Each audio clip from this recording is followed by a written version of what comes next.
नमस्कार दोस्तों, स्वागत है आप सभी का मेरे इस चैनल में। मैं हूँ शश्वनी शर्मा, आपकी होस्ट इन दोस्त। और आज हम बात करेंगे वैष्णो देवी के मंदिर के इतिहास के बारे में। आइए जानते हैं। वैष्णो देवी का विश्व प्रसिद्ध मंदिर और प्राचीन मंदिर भारतीय राज्य जम्मू और कश्मीर के जम्मू क्षेत्र में कटरा नगर के समीप की पहाड़ियों पर स्थित है। इन पहाड़ियों को त्रिकुटा पहाड़ी कहते हैं। यहीं पर लगभग 5200 फीट की ऊंचाई पर स्थित है माता रानी का मंदिर। यह भारत में तिरुमला वेंकटेश्वर मंदिर के बाद दूसरा सर्वाधिक देखे जाने वाले धार्मिक स्थलों में से एक है। आइए आपको बताते हैं मंदिर परिचय के बारे में।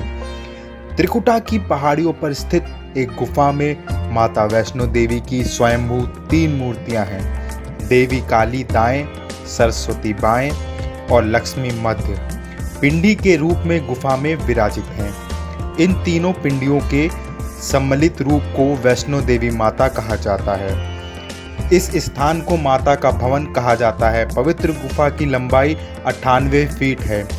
इस गुफा में एक बड़ा चबूतरा बना हुआ है। इस चबूतरे पर माता का आसन है, जहां देवी त्रिकुटा अपनी माताओं के साथ विराजमान रहती हैं।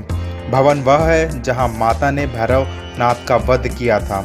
प्राचीन गुफा के समक्ष भैरव का शरीर मौजूद है और उसका सिर उड़कर 3 किलोमीटर दूर भैरव घाटी में चला गया था और शरीर यहाँ रह गया था। जिस स्थान पर सिर गिरा, आज उस स्थान को भैरवनाथ के मंदिर के नाम से जाना जाता है। कटरा से ही वैष्णो देवी की पैदल चढ़ाई शुरू होती है, जो कि भवन तक करीब 13 किलोमीटर और भैरव मंदिर तक 14.5 किलोमीटर है। आइए बताते हैं आपको मंदिर की पौराणिक कथा। मंदिर के संबंध में कई तरह की कथाएं प्रचलित हैं। एक बार त्रिकुटा की पहाड़ी पर एक सुंदर कन्या को देखकर भैरवनाथ उसको पकड़ने के लिए दौड़े। तब वह कन्या वायु रूप में बदलकर त्रिकुटा पर्वत की ओर उड़ चली। भैरवनाथ भी उनके पीछे भागने लगा। माना जाता है तभी मां की रक्षा के लिए महापवन पुत्र हनुमान पहुंच गए। हनुमान जी को प्यास लगने पर माता ने उनके आग्रह पर धनुष से पहाड़ पर बाण चलाकर एक जलधारा निकाली और उस जलधारा में अपने केस धोए।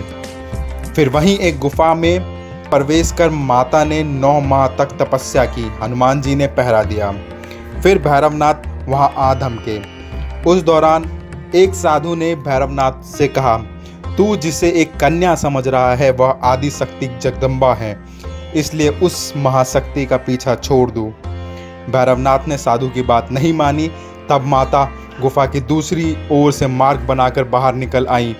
यह गुफा आज भी अर्धकुंवारी या आदि कुमारी या गर्भभूजन के नाम से प्रसिद्ध है। अर्धकुंवारी के पहले माता की चरण पादुका भी है। यह वह स्थान है जहां माता ने भागते भागते मुड़कर भैरवनाथ को देखा था। अंत में गुफा से बाहर निकलकर कन्या ने देवी रूप धारण किया और भैरवनाथ वापस जाने को कहकर फिर गुफा में चली गई, लेकिन भैरवनाथ नहीं माना और गुफा में प्रवेश करने लगा। यह देखकर माता की गुफा कर पहरा दे रहे हनुमान जी ने उसे युद्ध के लिए ललकारा और दोनों में घमासान युद्ध हुआ। युद्ध का कोई अंत नहीं देखकर माता वैष्णवी ने महाकाली का रूप लेकर भैरवनाथ का वध कर दिया। कहा जाता है अपने वध के बाद भैरवनाथ को अपनी भूल का पश्चाताप हुआ और उसने माता से क्षमादान की भीख मांगी। माता वैष्णो देवी जानती थी कि उन पर हमला करने के पीछे भैरव की प्रमुख मंशा मोक्ष प्राप्त करने की है। तब उन्हें न केवल भैरव को पुनर्जन्म के चक्र से मुक्ति प्रदान की, बल्कि उसे वरदान देते हुए कहा कि मेरे दर्शन तब तक पूरे नहीं माने जाएंगे जब तक कोई भक्त मेरे बाद तुम्हारे दर्शन नहीं करेगा। आइए इसी में बताते हैं आपको मंदिर की कथा। वैष्णो देवी के भक्त श्रीधर से जोड़कर भी देखा जाता है। 700 वर्ष पहले ही से अधिक समय पहले कटरा से कुछ दूरी पर स्थित हंसाली गांव में मां वैष्णो देवी के परम भक्त श्रीधर रहते थे।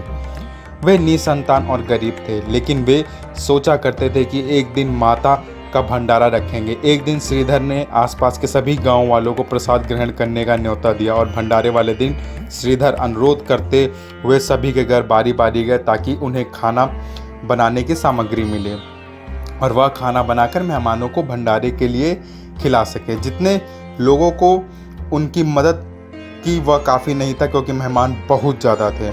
यह सोच रहे थे कि इतने कम सामान के साथ भंडारा कैसे होगा। भंडारे से एक दिन पहले श्रीधर एक पल के लिए भी सो नहीं पा रहे थे, यह सोचकर कि वह मेहमानों को भोजन कैसे करा सकेंगे। वह सुबह तक समस्याओं से घिरे हुए थे और बस उसे अब देवी माँ से ही आस थी। वह अपनी झोपड़ी के बाहर पूजा करने के लिए बैठ गए। दोपहर तक मेहमान आना शुरू हो गए थे। श्रीधर को पूजा करते देख जहाँ जगह दिखी वहाँ बैठ गए। सभी लोग श्रीधर की छोटी सी कुटिया में आसानी से बैठ गए। श्रीधर ने अपनी आंखें खोली और सोचा कि इन सभी को भोजन कैसे कराएंगे। तब उसने एक छोटी लड़की को झोपड़ी के बाहर आते हुए देखा जिसका नाम वैष्णवी था। वह भगवान की कृपा से आई थी। वह सभी को स्वादिष्ट भोजन परोस रही थी। भंडारा बहुत ही अच्छी तरह से संपन्न हो गया था। भंडारे के बाद श्रीधर उस छोटी लड़की वैष्णवी के बारे में जानने के लिए उत्सुक थे, पर वैष्णवी गायब हो गई और उसके बाद किसी को नहीं दिखी। बहुत दिनों के बाद श्रीधर को उस छोटी लड़की का सपना आया। उसमें स्पष्ट हुआ कि वह माँ वैष्णो देवी थी। माता रानी के रूप में आई लड़की ने उस गुफा के बारे में बताया और 4 बेटों के वरदान के साथ उसे आशीर्वाद दिया। श्रीधर एक बार फिर खुश हो गए और माँ की गुफा की तलाश में निकल पड़े और कुछ दिनों बाद उन्हें वह गुफा मिल गई। तभी से वहाँ पर माता के दर्शन के लिए श्रद्धालु जाने लगे। यह थी छोटी सी कथा माता रानी की और माता के मंदिर की। उम्मीद करती हूँ कि आप लोगों को मेरी वीडियो पसंद आई होगी। Please like, share, subscribe, comment करना ना भूलिएगा। साथ ही साथ बेल आइकन बजाना ना भूलिएगा।